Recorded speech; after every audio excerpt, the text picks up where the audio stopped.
Hello dear students, पिछले class तक हमने पढ़ा है नाउन के बारे में और टाइप्स ऑफ नाउन के बारे में। हमने पिछले क्लास में पढ़ा है कि नाउन क्या होता है और नाउन के प्रकार कितने होते हैं। तो हमने पिछले क्लास तक हमने पढ़ा है कि ओल्ड टाइम के हिसाब से नाउन कितने प्रकार का होता है। तो 5 प्रकार का नाउन हमने पढ़ा है जो हमने यहाँ भी लिखा है: proper noun, common noun, collective noun, material noun और एब्स्ट्रैक्ट नाउन। तो आज क्या पढ़ने वाले हैं? आज हम पढ़ने वाले हैं कि मॉडर्न टाइम के हिसाब से नाउन कितने प्रकार के होते हैं। तो मॉडर्न टाइम के हिसाब से नाउन जो होता है वो इन्हीं को मिला के हम तीन भागों में बांटते हैं इन्हीं को। ठीक है, तो पहला होता है ये जो प्रॉपर नाउन है, प्रॉपर नाउन को प्रॉपर नाउन रखा गया है। दूसरा जो होता है काउंटेबल नाउन होता है।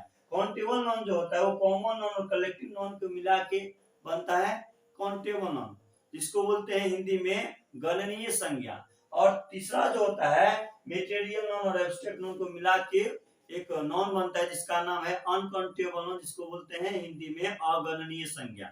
ठीक है, तो ये 3 प्रकार का नाउन होता है मॉडर्न टाइम के हिसाब से। पहला होता है प्रॉपर नाउन, दूसरा होता है काउंटेबल नाउन और तीसरा होता है अनकाउंटेबल नाउन। तो आज हम यही समझने वाले हैं कि प्रॉपर नाउन तो मैंने पहले ही समझा दिया है पिछले वीडियो में, यानी पार्ट 1, पार्ट 2, पार्ट 3 में से समझाया है। और आज मैं समझाने वाला हूँ सिर्फ काउंटेबल नाउन और अनकाउंटेबल नाउन क्या होता है।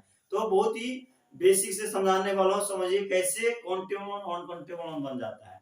ठीक है, तो इसलिए लिखा हूं यहाँ पर अकॉर्डिंग टू मॉडर्न टाइम, मतलब मॉडर्न टाइम के हिसाब से there are 3 types of noun. Noun 3 प्रकार के होते हैं।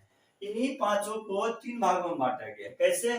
जैसे प्रॉपर नाउन है तो प्रॉपर नाउन को प्रॉपर नाउन रखा है। प्रॉपर नाउन किसको कहते हैं?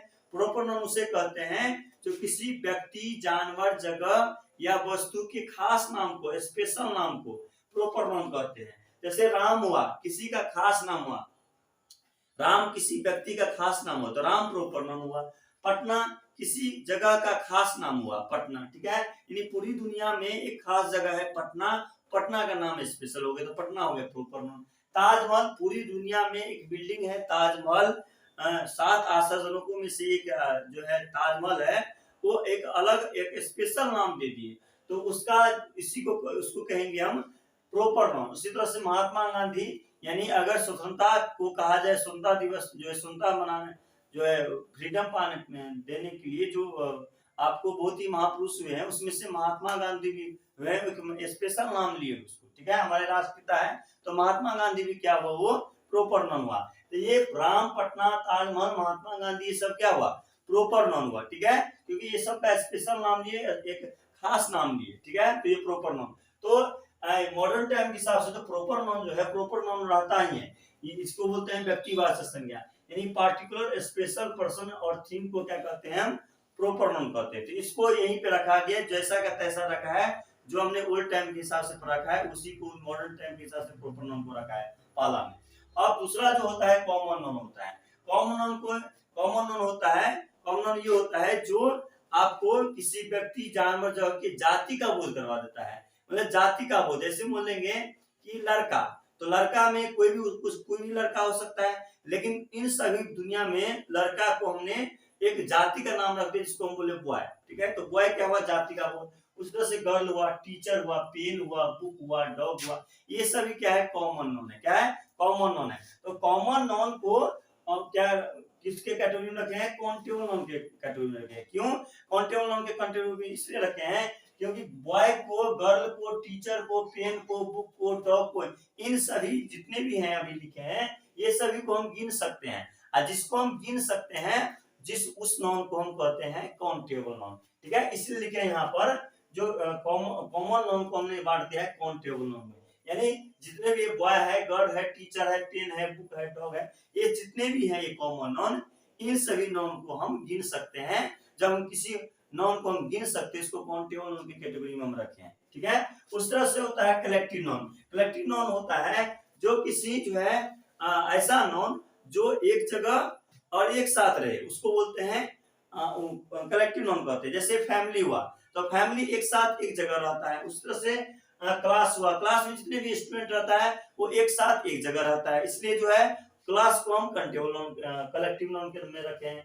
टीम भी ऐसे होता है, क्राउड भी ऐसे होता है, गैंग भी ऐसे होता है। तो ये जितने भी नॉन है ये सभी एक जगह एक साथ रहता है, इसलिए इन सभी नॉन को हम कलेक्टिव नॉन के कैटेगरी में रखे हैं। ठीक है, तो कॉमन और कलेक्टिव नॉन को हम काउंटेबल नॉन के संग कैटेगरी में रखे। क्यों? क्योंकि फैमिली में जितने भी मेंबर होते हैं, क्लास में जितने भी स्टूडेंट होते हैं, टीम में जितने भी प्लेयर होते हैं, क्राउड में जितने भी लोग होते हैं, गैंग में जितने भी लोग होते हैं, वो सभी को हम गिन सकते हैं। ठीक है, जब हम किसी वस्तु को गिन सकते हैं तो उसको हम काउंटेबल नॉन के कैटेगरी में रखते हैं। ठीक है, तो ये कॉमन और कलेक्टिव नॉन के जितने भी एग्जांपल हैं देख रहे हो, इन सभी को हम गिन सकते हैं।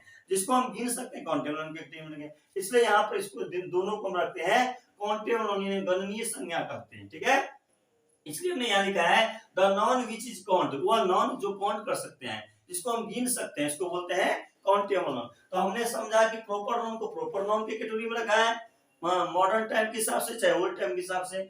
ओल्ड टाइम के हिसाब से कॉमन नॉन कलेक्टिव नॉन को ये दो भाग में बांटा है, लेकिन मॉडर्न टाइम के हिसाब से दोनों को एक ही कर दिया काउंटेबल नॉन। क्यों?